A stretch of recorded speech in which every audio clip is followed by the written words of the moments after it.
That's looking promising. An error occurred on Periscope. This is usually temporary. That's Oh because dear. Stop reading error messages to people. They don't care. they do. They want to know what's broken, Chris Brogan. They don't. My They name don't. almost rhymes with that. Welcome to the Backpack Show, where we read out error messages from our computers straight to you. I would actually listen to that under certain circumstances. I mean, like ASMR or something. Oh, Like, welcome to the Backpack Show. I have a 404 error. I have a 1D10T. Oh dear. There's a problem between the keyboard and the... Screw loose between the chair and the keyboard. We used to close a lot of troubles like that. Oh no. Well, the Backpack Yep. Show is a show where we bring you insights about success from unusual places. Boy, have we got two unusual places today. I always like to say that. Well, I mean, for more than one. That's right. So we're going to talk with Carmen Kissel-Verrier. She's written a memoir called The Butcher Shop Girl, a memoir for misfits and mavericks, which reminds me of the book you wrote about the freaks shall inherit the earth, like your entrepreneurship book. I was like, oh, kindred spirit. Yeah, I was raised in a slaughterhouse. Oh, You were not. was Carmen was. And Carmen had never left Canada before she left to go become an international exotic dancer. So like you do. As one does. It wasn't really an option for me. I liked pizza too much, but that's okay. But there are a lot of other things along the way. She's had quite an adventurous life before settling into being an entrepreneur, and she's got her own agency now. So we're going to talk about her journey and the book, which is very, very exciting. I was only an exotic dancer in Moncton, New Brunswick, and it just didn't pay. So I mean, was it amateur night? People are always cheap on amateur night. Tuesdays, baby, that's what you get. And we'll also talk with Ruth Jean-Marie. She founded the August Project to alleviate poverty in underdeveloped countries. So we're going to talk with her about what exactly that looks like and how they fund projects on the ground to improve things for the less fortunate. And we had such a morning getting that all running, but I think I feel confident. I feel a sense of Girl. confidence. Hey, Ruth, by the way, Oh. while you're backstage, see if you find just a couple books, get yourself nice and eye level with us, and that'll make you even more smart. So Carmen is from Canada. Yeah, Carmen's a Canadian, so you can Yeah. start your Canadian baloney right away. We stop it. That's what they all do. They're Canadian. It's like it's bred into them. What do you mean they? Hi everyone, Tim Kitzrow from NBA Jam and NFL Blitz, welcoming you to The Backpack Show. Your hosts, Chris Brogan, Kerry Gargone, Boom Shakalaka. Backpack Show. Right. What in the earth? I don't know. The sixes look huge and have way more bells and whistles from what I would ever want. I don't Okay, know. Leslie, that is the most vexing comment yet put up on the Well, Backpack she's probably Show. doing two things at once. That's a As text for people another window. sometimes do. Thank you, Carol. Been working on it. Good morning. Ruth, you look perfect now, by the way. Hi, So John. when Ruth comes on later, you're just going to go, man, what a guest. Just by the nature of the good camera. Yeah, she looks so good. We'll grab Carmen first because I want to understand, how one goes from butcher shops to exotic dancing. I mean, I could totally. We've absolutely only had understand one it. other butcher ever on the show, right? A freelance butcher, But we've had a couple of exotic DJ dancers. Cumberbund. We So, yeah, have. and he is a freelance butcher, which I didn't even know was a thing. I thought he was kidding, but then I found out he was serious, and I was like, now I have questions. So Now then we had to there's talk about that. questions. So I have questions for Carmen about that as well, because that's where she got her start, in a slaughterhouse. So let's drag her out here and make some things happen. Hey, Carmen. Hi. How is it being the hottest girl that works in the slaughterhouse? Like, Oh my goodness, you guys are killing me back here. It's a freelance butcher. I've never heard of such a thing. I want to know about that too. right? I guess it's like, so if in the holidays they're extra busy and you need to take on extra help or something at the butcher shop, like that. I guess so. Yeah. Geez. But I was thinking it was more like, I got this cow needs killing. Can you be here by 2? You know? Yeah. I need you here right away. But now you tell me, so it was your mother's slaughterhouse? Yes, that's right. So my family is big into agriculture, many generations, farms and ranches. And my mother owned a slaughterhouse that her father had helped her with. So to acquire and manage. So when my parents split up when I was about 6 years old, I went to go live with my mother. And my mom was a no guff, no nonsense kind of woman. And the best way for me to get to know her was to work right alongside her in the butcher shop. So I'm a farm kid. So, blood and guts and all that just doesn't faze kids like me. And I learned a lot about physiology, biology in a most up close fashion. Right? Most of us are like, I have to dissect a frog? Gross. Yeah. You must have been like, this is easy. You were probably done Yeah. before everybody else. No big deal, for sure. And then all the delicious deli meats, and it's a pretty charming life, actually, I must say. Well, now growing up in and around Alberta, there's things that you get to do out there that the rest of the world hasn't quite experienced. So one of the things that I was wondering about a little bit was like bush parties. Yeah. Do we just take a bunch of 2-4s out to the bushes? Is that what's getting done there, or what happens? 2-4s. Look at you. I'm going to make you my honorary Canadian. Well, thank Absolutely. Yeah, bush parties are a thing. I even talk about them in the book. There's another fancy kind of Canadian thing. I don't know if they do it anywhere in the world, but it's called a yucca flux. I talk about that in the book too, where we take big vats of fruit and we soak them in whiskey, vodka, mishmash of all kinds of hard liquors. And then you come and you scoop out the fruit and put it in your cup, and well, you get a pretty good buzz with that. So that's called a yucca flux. I've never heard of anybody doing that anywhere else. Never heard that ever before. Yes, we bring arena you party. the news here on the Backpack Show. Hot tips, that's right. The other thing you learn, and a lot of people would know if they're Canadian, is that Alberta's, of course, oil country, and so you learn, maybe there's a little more money in that than there is chopping up cow parts. Yeah, that's it. And this kind of sets you on a journey. You want to give us a little précis of the journey?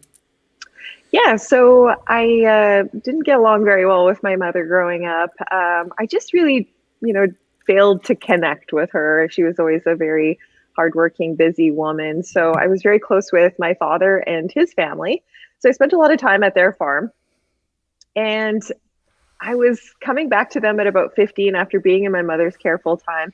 And I was already quite a badass at that time. They didn't know what to do with me. I'm pretty hard to contain. And I decided that I'm going to get a job working in the oil field as a single well battery operator. So at 17, 18 years old, I'm doing that. I'm making big money and still living on the farm, and then get my own apartment. Then I lose my job because the price of oil fluctuates, and I was working for a junior producer that wasn't so stable. Then, I have this apartment, I have a vehicle, I have all of these commitments, and I'm not making any money. So at the same time, in the shadow background, I was working as a waitress at our outside the outskirts of our community, which was pretty French Catholic, would never allow an exotic entertainment club in the boundaries of our town. So these types of places were just on the outskirts of town, and I was waitressing there. And I also had quite a lengthy time as a ballet dancer and studying ballet for about 10, 15 years, 12 years maybe. So when I'd see these girls come on, I just thought, well, that's not hard to do. Like, oh my goodness, these guys are so easy to please, all these little hometown boys that I knew. Anyways, this one woman walks in one day, and her name is Hunter Holiday in the book, and she is gorgeous. I'm wondering how my boss booked her, because we have this really divey exotic entertainer club on the outskirts of town. No good looking dancers that really kind of end up there, except for this beauty just walks in and takes all our breath away. And at this time I had been without a job for about 3 months. And she says, well, you're really beautiful. Why don't you do something like this? You sounds like you're a ballet dancer. This should be a slice of cake for you. And I'm like, oh gosh, I could never. Oh my goodness. That's just no way. And, gave her a call a few weeks later, and then my life changed forever. Wow. It's a little different. I presume you don't do as many pliés when you're working on. I mean, maybe you do more. I don't know. No. I liken it to like Cirque du Soleil. So back then in the late 90s, early 2000s, exotic entertainers in Canada, put on a show. They would spend thousands of dollars on their costumes, and they would travel around as if you made it to feature entertainment status. And you get booked at all the best clubs and get all the best perks, but you had to put on a show. So lots of pole acrobatics, lots of flexibility, similar to what you would see at Cirque du Soleil, maybe not with missing the vertebrae that they're missing in their spines, but very close to it. So when do you take the show on the road? Because you had never left Canada before, right? Before you got an offer to be an international exotic dancer. Yes, that's right. So going to Bolivia obviously was, I was 19. I got suckered into this from an agent from Vancouver who's like, oh yeah, we need young girls. They can't get enough Canadian and American girls. So want to open this brand new club that's there. And I mean, I was hungry to travel. I hadn't really been anywhere. And I said, sure, sounds great. Let's give it a try. So end up going down there and find myself into this probably very dicey, sketchy cartel family kind of action. And I'm just starting to piece together that this business has all of these sideline criminal activities, racketeering, things like that. Cash-based businesses are perfect for money laundering. I didn't know any of those things. I'm 19 and I'm just looking to go on an adventure. So I kind of thought, I can't believe I'm telling you guys this, but I thought that Santa Cruz, sounded like an oceanfront paradise. It, wasn't until I got there really that I realized it was completely landlocked and I'm in way over my head. And I'm about to be in some serious danger that I don't even recognize until the love interest of the book comes along, just completely by fluke, completely by fate. And he's an American U.S. customs agent, not quite a DEA agent, but they work very closely with drug enforcement agents to prevent large-scale drugs. Carol amounts wants from video clips coming. Yeah, right. Carol, I know, no. everybody. We got to tell Carol it's like 22 years ago that this book ended. That my life But it is ended. you. So we're talking about all this like it's a Yeah. work of fiction. This is your memoir. It's a real life story. Absolutely. Nothing in it is fabricated. So there's two things that you got to have with a memoir. One, it has to be an interesting story. And the other, it has to be true. So if you can deliver on those two things, you'll be good to go. So your Prince Charming finds you dancing on a pole in Bolivia, landlocked Bolivia. Yeah, he's kind of like, wow, there's American and Canadian girls here. I'm really shocked by that. And I got to know him a little bit. And he kind of took me around the city, spoke a little bit of Spanish, and he was just really nice looking guy, and he seemed very comfortable. And I was able to speak English with him because not everybody, hardly anybody spoke English there. Even our boss or our house mom or whatever she was, the club owner, Elena, she spoke kind of broken English too. So I was pretty lonely after about 4 or 5 days of being there and not having too many people to talk to. A lot of people think that exotic entertainers are just best pals with other dancers, and that's really not the case. They're quite competitive with each other, and you have to spend a serious amount of time with each other to start opening up because there's lots of trade secrets involved and, good agents that you want to keep under wraps that book you for the best jobs. So it's a bit of a secret world there too. So I didn't really feel like I could hang out with them. One left even after 2 days. She realized that it wasn't necessarily the job danger that scared her. It was the lack of money we were making. So the currency was what really got me. That's when I started to learn about currency. So the Boliviano is valued less than the Mexican peso. Ooh. So yeah, you know what I'm saying? So it took us about 3 days to realize that what looked like massive amounts of money coming at us was really translating into not very much at all. And then there's this danger element. So yeah, I mean, when you frame it as exotic dancer goes to Bolivia, it sounds pretty hot until you realize you're making like $31. That's it, right? Yeah. So where does it go from here? I didn't read your book. Do we move into, you found a better place to do your dancing, or do you take all of this skill, bring it back to Canada and say, now I'm going to run the best life I've ever had in my life? Yeah. So at that time, I was able to escape out of Bolivia with my family's help. I had been keeping secret what I was doing from them for quite some time. So that's largely how they found out, was a phone call in the middle of the night. Hey, I'm in trouble. I'm in South America, and I need your help to get home. So quite a rude awakening. My family's absolutely wonderful. I want you to picture the sweetest, most charming set of grandparents. My grandmother is a school teacher at a Catholic school. My grandfather is a rancher, and I'm very, very close with them. So they're my first call when I'm in trouble. And my grandma, without any questions asked, just found the money to buy these very expensive last minute flights from South America, brought me back home to Edmonton. Then I had to come face the music and pay them back and explain what the heck I was doing here. And my ruse has been uncovered. I'm found out. And at that point, I'm still 19. So I'm like, you know what? I've had a taste of this big money. Maybe this job went sour, but I'm gonna do me. And thank you so much for helping me. You probably won't see me for a little while because I'm gonna probably get right back to what I was doing, but in a smarter fashion. So that ended up happening.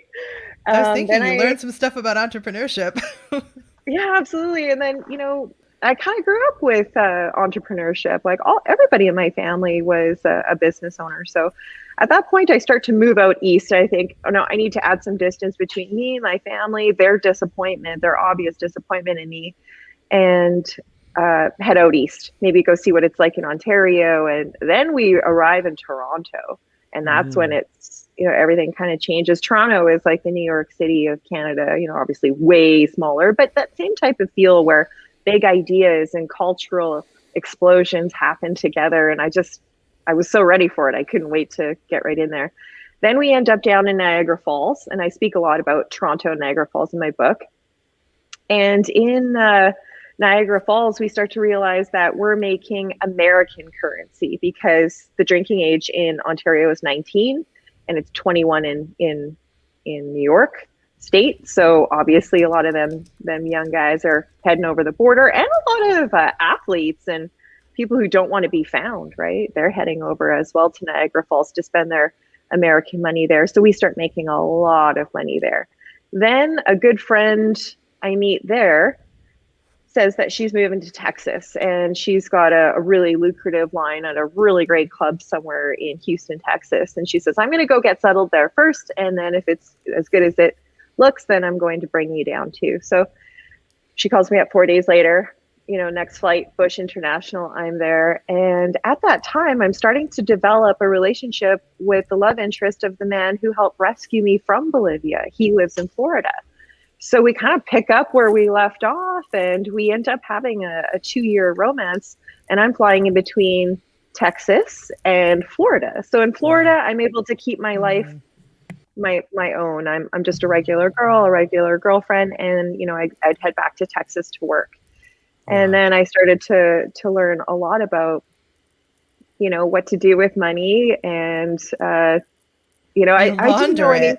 You launder it, obviously. And I didn't. So I'm 20 and 21 at this point. So I'm learning how to navigate that world and get that money back to Canada. And it's kind of, I talk about it in the book as well, that you don't even really realize that you're money laundering when you're doing it, I guess, if you don't really know a lot about it, right? So, and all along there, before reaching the United States, I had spent a lot of time with some pretty tough girls in our industry in Western Canada that are largely affiliated with the Hells Angels and whatnot. And they were my guides. They were my protectors, and they were like my big sisters. And I speak a lot about them in the book. Shay and Jolene, they're characters you just don't want to miss. So Carmen, people want to know, what are you doing now? What's the situation now? Are you still out there shining a bunch of metal? No. So it's been 22 years since I said goodbye to that world, and I'm 42 now. So I'm married, I have 2 kids, and I just wrote this book. So when I was 21 years old, I said goodbye to Alexa, my stage name, and I never wanted to talk about her again. I never wanted to pull her out of the closet ever again. I hoped nobody would know about her and that time in my life. And as I approached my 40s, with a lot of goading and, from my friends and family, you should tell your story. You've got a really neat story. It's so fascinating. We love hearing about it when you'll rarely open up and talk about it. So I kind of thought, I've always been a freelance writer. Used to be a columnist for our local newspaper and article contributor monthly to various energy sector magazines, talking about business in the oil and gas industry. So I kind of thought, I could try my hand at writing a memoir. And it took me 3 years, put it down on paper, published it right away with Friesen Press Canada in November. And it's been selling like hotcakes ever since, because people just can't believe that this is a true story. So it's a true story. It's pretty fascinating. And I feel like I'm just not ashamed of it anymore. So I feel like it's a part of what made me me. And I had learned a lot about people, how to cultivate empathy, how to really put yourself in their shoes with the type of background that I had. So that framed my business initiatives moving forward. So now I'm a boutique branding agency owner, and we help all newcomers to business, from logo to launching their websites, creating promotional materials, solving minor PR problems, etc. So I feel like I reinvented myself in 22 years. Anybody can do it. So a large part of my message in the Butcher Shop Girl is that it doesn't matter where you come from. It doesn't matter what you're not proud of. You can always start here. You can always start now, and you can change your narrative, just like big corporations and athletes and any, influencers. Anybody who gets into trouble can certainly pivot and adapt, and you can too. So just embrace your shame, make friends with your regret, and you'd be surprised how untouchable you feel afterwards. Carmen Kissel-Verrier, thank you so much for coming on the show and sharing this with us. This is so great. I appreciate it. Stick around if you can. We usually do a little bit of a panel at the very end, so stick around. Sure. We'll see what we can Thank you so get much. done. Thank you for being here.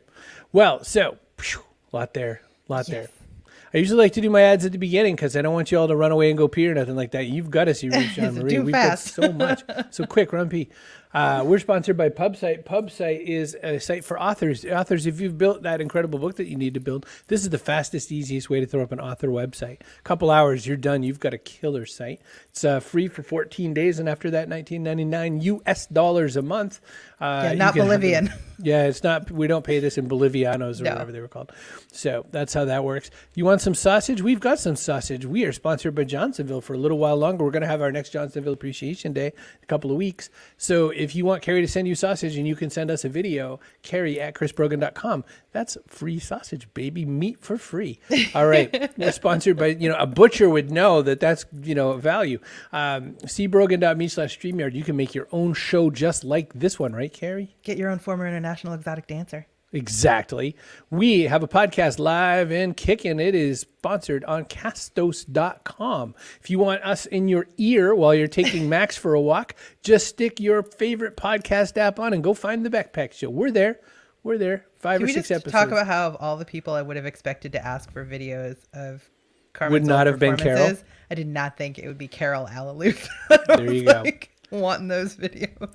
Hey, she appreciates a good Canadian dancer just like the rest of us. I guess so. Linda is here. Linda says a reinvention is good. Changing one's narrative is good. We are who we are. No shame. Love Linda for that.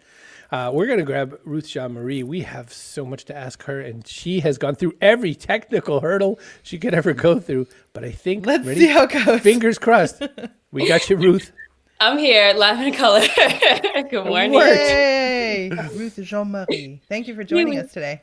No problem. I'm a little sad that I had to go after Carmen. So let's hope that I'm. Well, I thought you were raised on a farm and that you went and did exotic dancing somewhere else.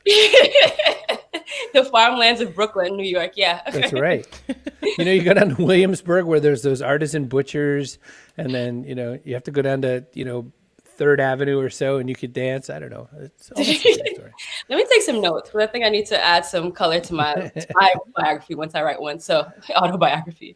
Well, when you're ready to write your memoir, definitely website. Yes. Get a website for your book. Get that memoir going. But so talk about the August Project. What brought you around to founding it? I think similar to Carmen, I didn't have a job. I did all the right things, quote unquote, what society tells you to do. Went to college, went to grad school, graduated with a degree in global affairs, concentration in human rights and international law, planned to save the world, but nobody hired me. They didn't want to save the world. Right? The world's fine. Just let me be your hero. Cue Enrique Iglesias. But I think it wasn't until after grad school where I realized how elitist the global affairs field is. You would think that human rights is the space where the safe for hippies and the folks that want to do good, but it was just as elitist as any other field. And I didn't have the network necessary to, provide for myself, eat every day.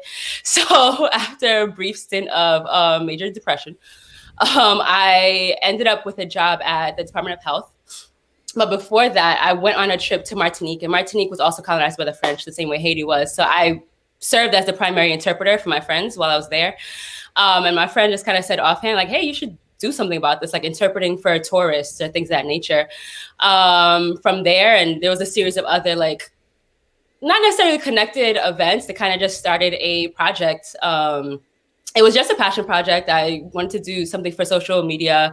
So I interviewed Haitians that grew up in New York. If you grew up in New York in the 80s and 90s, you know, it's kind of difficult for the Haitians and people who immigrated from Africa as well. We had the same insults. So those are my kin because of that.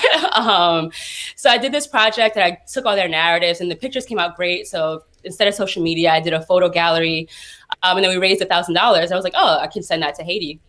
And then those two ideas kind of melded. I was like, oh, I can continue to do something like this, in which I raise funds for the neighborhood that my mom is from called Léogane, Lacule, in Haiti. And then from there, it just became bigger and bigger. And I started to identify like the gaps and be like the fact that it's difficult to get into. And then it became a consulting firm and a not-for-profit in which we like raise money for projects on the ground in Haiti. You have been doing a whole bunch of things. Like you said, there's a bit of hustle that comes when you realize, oh crap, I'm not getting the jobs I want. I guess I'm going to go after and make some jobs. So in the process, you know, you started doing all kinds of things in all directions. Department of Health and Mental Hygiene. You went and then start this, you know, when you start into your project about working on the August project though, part of what you decide to do is, I think I'll see if I can convince Nike that they want to make a special shoe for Haiti. I don't get how that happens. Like, because I got to imagine that every single day someone comes up to Nike and says, I got a great idea for a shoe. It's going to look like French fries because French fries are awesome. And then they just hang up the phone. What was this like? What was the call like? How did you make this happen? I have this thing where like you think your life is gonna go perfectly and it's supposed to be linear after you do X, Y, and Z, and then everything you become rich and you know you forget about the actual details in between. And Nike is one of those things where there was a call for creatives, like 30 minutes before midnight. I was like, I'm not gonna get this shit, but fuck it. Let me try so that I can talk shit about another failed attempt. I was like, I want to be able to tell people I tried and it doesn't work. Like, so because at the moment my passion was already Haitian, so everything I did was made with Haiti in mind. Haiti in mind. So the question was actually like, what makes your community special?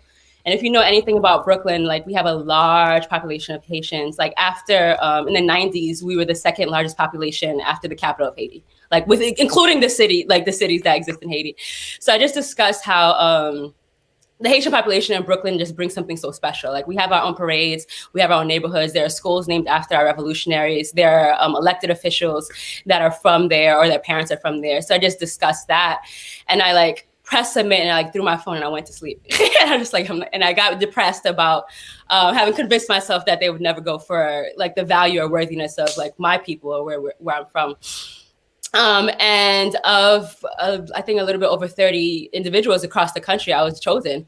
And even after that, I still was like, okay, only my family and friends are going to buy this sneaker. Let me just like send some text messages and send some Instagram DMs and let's see what happens. And in 4 days, I sold about 600 pairs of sneakers. They're sold out. And it's been a little bit over a year. And I'm still getting accosted about when they're going to come out again. So if Nike is listening, I need them to like reinvest because get them out there. Yeah. Make That's more. big. So it was an amazing experience. This project, besides, you know, bullying Nike into making shoes for, you know, to celebrate Haiti, what do you want people to do? What does the August Project have to do for the world? I want the August Project to motivate others to understand that the people in underdeveloped countries have the answers to their solutions. A lot of the obstacles that they face are not ones that they created. It's a result of historical oppression. It's a result of corruption in global organizations and in their own government. But the ideas, the talent, the beauty, the worthiness, the dignity will come from them. So when I say I want to save the world, obviously I have no intention to. It seems like a heavy job, heavy lift. And I like to go on vacation and, you know, things like that. But I do want the August Project to just serve as a support. So that's why we so often ask them, like, what do you want to do? Could get together with the community and tell me what the issues are. How do you want to solve them? Because we can have these lofty ideas about like introducing technology, but because we have blind spots, we don't really have to worry about electricity or generators. The ideas we come up with are so soaked in privilege that they can never work. And then when they don't work, because there's this like historical narrative about people in underdeveloped countries not having the ability to provide for themselves, we can blame them and everyone will believe us. And we just kind of move on, right? Because the effort is enough. So I want the August Project to teach people that the effort is not enough. If you are going to make the effort, it needs to be informed. And it needs to be done with the understanding that the people that you're seeking to help are the ones that are going to help themselves. You just serve as like a background support, tech support. Gotcha. Bob Collins is one of our Backpack Show community members, regular to the show. He wants to know, what was the moment you had or experienced where you knew that you were building something special with real momentum? I think it was a few moments, right? Because there are ebbs and flows where like you do something really great and then afterward you kind of convince yourself that was a fluke, and then you do something really great again and you're like, oh, you ain't shit. So I think two of the major moments I think was the Nike situation, because it ended up being super international. Like someone mentioned, there's a large population in Montreal. So there were Canadians that were hitting me up. There were Haitians in Haiti that were hitting me up. And there were just a lot of people that were reaching out to say how much it meant to them to see Haiti shown the way it was in the mainstream. So there's a lot of, unfortunately, there is value in associating yourself with major players. And it was a great experience and I love it. I would love to do it again with Nike. But that association with Nike gave us a lot of legitimacy, and it inspired a lot of people that I didn't realize it was going to. So like a lot of the messages I got were so heartfelt that I couldn't convince myself I wasn't doing anything meaningful anymore. It's like people like, oh my God, just because of you, I feel like I can go for my dreams and I can do this and all these other things. I'm just like, oh wow, like I've had impact on people. So that created a lot of momentum. It increased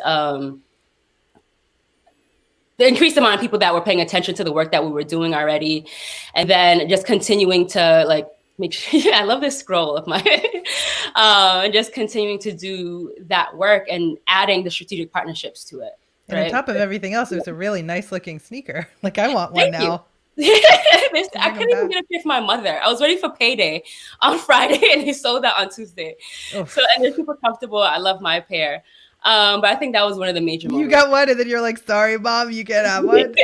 That had to piss her off. We were the same size though. So she borrowed mine and went back to Haiti for like 3 months with them. I didn't know if I was going to see them again. But I want to go back and put a little yellow highlighter on something you said, because it reminded me of a conversation I had with a billionaire, Manoj Bhargava, who invented 5-Hour Energy, amongst other things. And he took a lot of his money to help India because India has a lot of poverty challenges itself.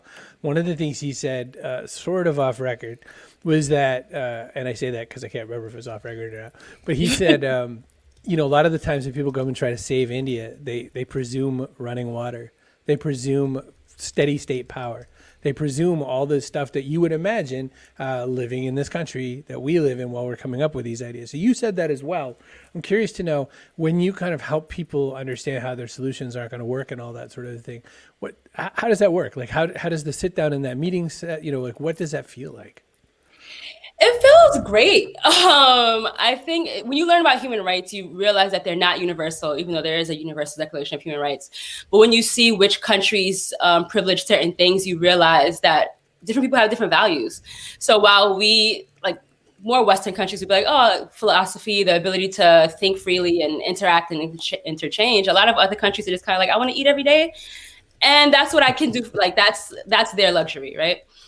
So I think when I'm sitting down and having these conversations, there's been so much conversation already around like white privilege or male privilege and straight privilege and all these other things, that there's already a bedrock of understanding. And I'm often speaking to other Haitians, so I'm just identifying like their privilege. Like, you were raised in a developed country, and this is how it shows when you're doing this.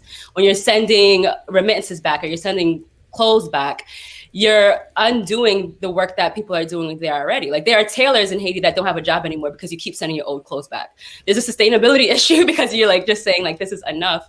So it feels great. It feels empowering. Sometimes it feels difficult because because it's my field, you assume that it's obvious knowledge and it's not. So sometimes it's you saying the same thing over and over and over again.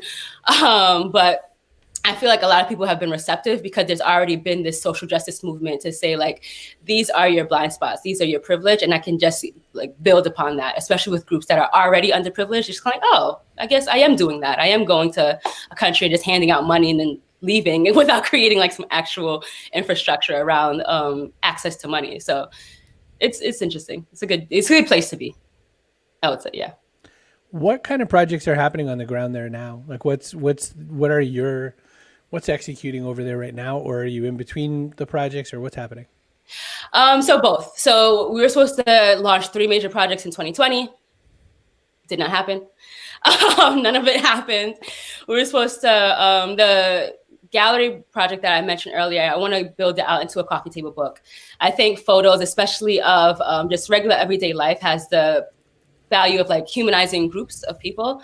So I was like, if I did it in New York and I did it in Boston, and we got great reception, let me do it in Haiti, obviously, because that's obvious. And just really identify like the niches that existed, the LGBTQ community, the merchants, the people in government. Wasn't able to travel in 2020. We were supposed to start our literacy circle in 2020, wasn't able to travel.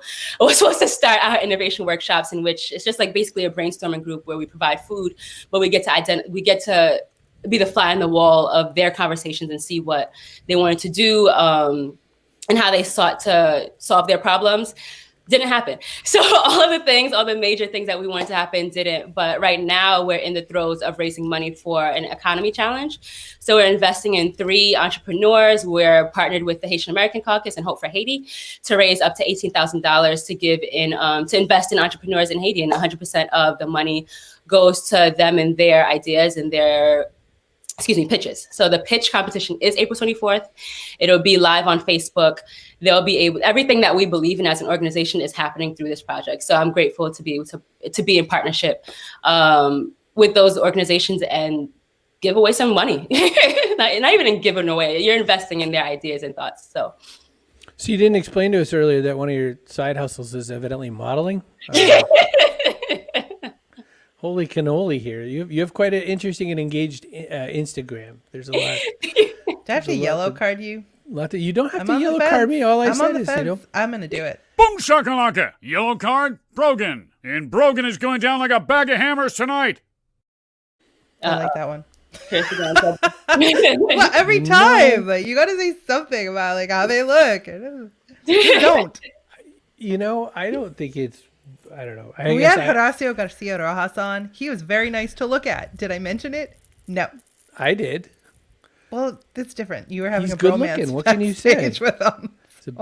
He's a beautiful Mexican comedy horror actor. What do? You gotta flirt with him. All right, I'm grabbing Carmen. Look him up, actually. Yeah, you should. He's wonderful. He's a Mexico City actor. He's in the Netflix series Diablero. Get on your Netflix, watch Diablero. You'll have a lot of fun. I've been looking for watch anyway, but yeah. But that picture was like my friend's a photographer. So I think he just not just we help each other out sometimes. But if you're looking for a model, I'm always down for another side hustle. There you go. I like it. Well, I'm grabbing Carmen back. We're going to have a little bit of a panel. Nice. There we go. Maybe you should look into CNN Heroes. There you go. Another spot to go. Bob says you didn't deserve the yellow card. Agree to disagree, Bob, but it's my show. So I just said to him, maybe you said make a model. Carmen, you're here. You saw that picture. What would you think? She's pretty aces. Yeah. Right back at you, Carmen.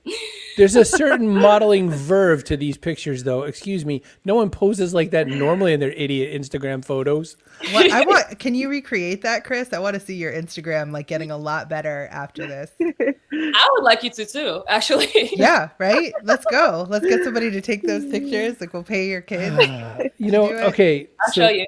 Yeah. Let me go where this could go, which is to say that sometimes ladies don't get the credit they deserve for the skill and the wisdom that they bring because they're also attractive. And so then people put the wrong energy in the wrong places. I wonder if either of you have experienced that before professionally. Recently? Yeah, I think that's called pretty privilege. It's a thing, yeah. But I mean, Ruth, you're a pretty good looking girl too. I can imagine you've experienced some of that as well. I remember representing someone, and I'm a lawyer, and in court, he was sitting next to me to go over an agreement. He said, "Oh, that's right, your counsel. That's cute. I forgot. Oh, That's cute. cute." Yeah. I cleaned his clock. Yeah. I don't think I'd ever threaten a lawyer with anything like that. Yeah, no kidding. I'm happy you told me that, Carrie. I didn't know you were a lawyer too. Yep, I don't practice now, but surprisingly not as fulfilling as the creative work I'm doing Yeah. I bet. somehow. Yeah. Bob says I don't pose that know. way all the time, especially when I'm grilling and doing laundry. He does, though. Look at his picture right there. Like he's doing the Walt Disney pose and stuff. He does pose. Well, that's him at the White House taking press secretary commentary. So Yeah. it's definitely that. All right, back to let's pretend we have a show for a minute. Let's ask one question, which is if you were telling somebody who feels like they're not good enough, they don't deserve it. You both, so Ruth talked about depression. Ruth talked about what it's like to get slammed a bunch of times. Carmen, you talked about having a past that you had to really come to terms with. Let's talk about that. Like, what do you do you're talking to a room full of young ladies and you want to tell them something about this? I'll start with Ruth. I would say keep going. There's not really a moment where you get over sadness, but understanding how life works, it circular, not linear, helps a lot. Tracy Ellis Ross talked about, it's an Instagram video, but it helped a lot when I was sadder. It was just identify the next implicated moment. It doesn't have to be, where am I going to be at 40 or where am I going to be at 50? Where am I going to be at 35? We try to have all these major milestones. I'm 30. I'm actually 31. Sorry, I like to round before someone says I lied about my age. Don't lie, Ruth. But you're fed all these things about what's supposed to happen at each point of your life, but that's not the way life goes. So ground yourself in reality and just identify the next implicated moment. Today, I'm going to get 6 emails out. And that's the accomplishment for the day.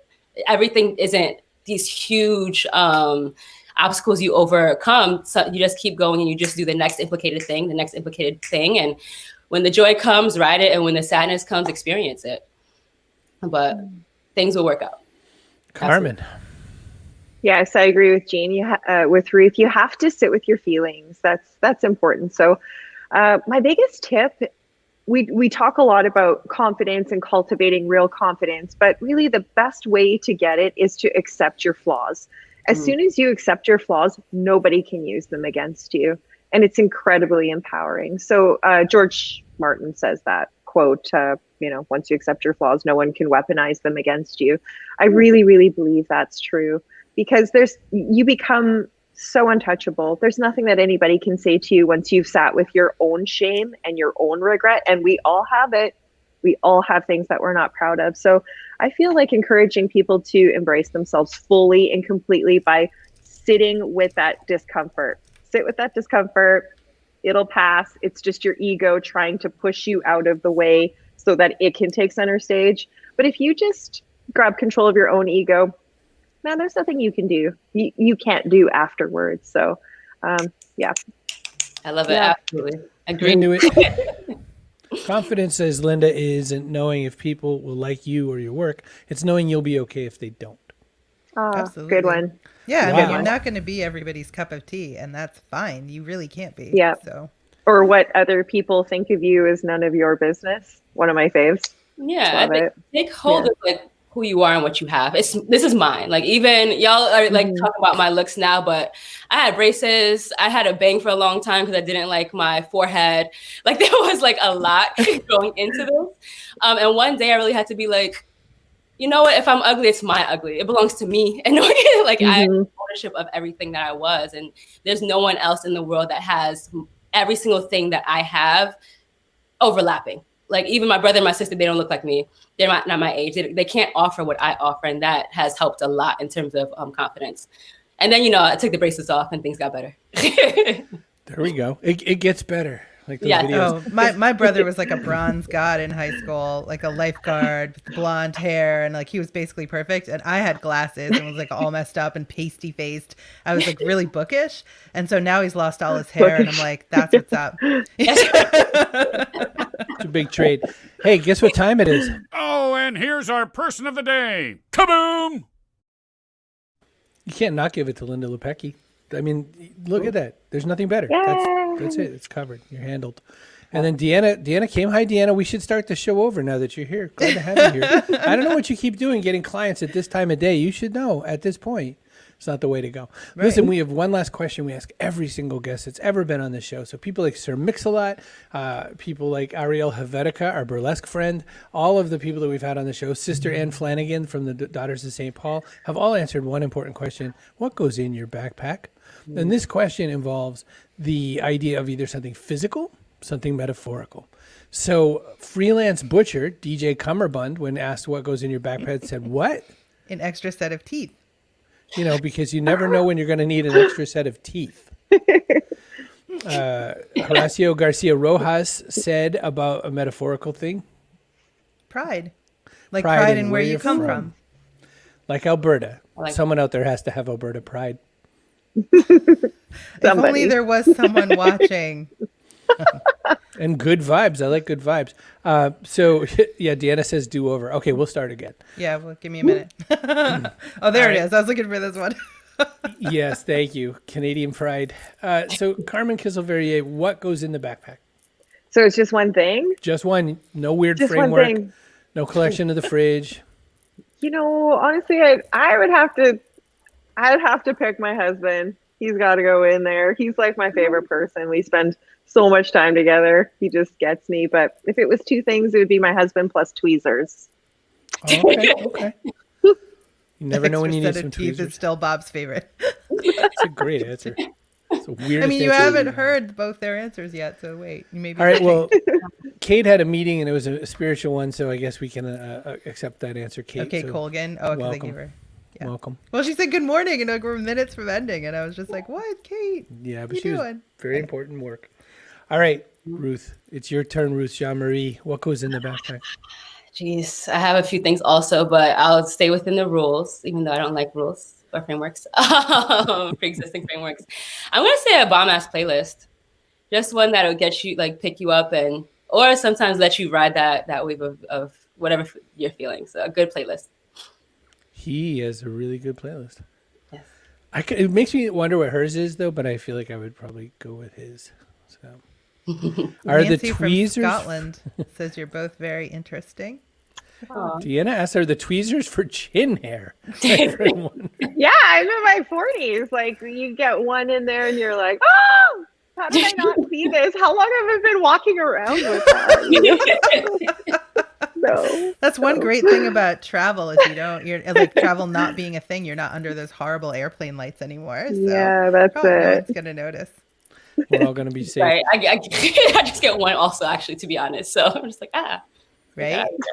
I'm starting to get old Russian man hairs. So and I'm not Russian, but I get them like on the outsides of my ear, like I'm trying to become a werewolf. Are you Irish? I'm Irish. I hope so. All right. Listen, there's one thing I was thinking about this whole time. My grandmother was born and raised up in the New Brunswick part of Canada and then came down to the United States at an early age. So I am, genetically, at least some of my blood is from the Canadian side. And one thing my grandmother would have said about strip clubs, especially the ones that they had out in New Brunswick and Montreal area, is that if you ever get up on that pole, make sure you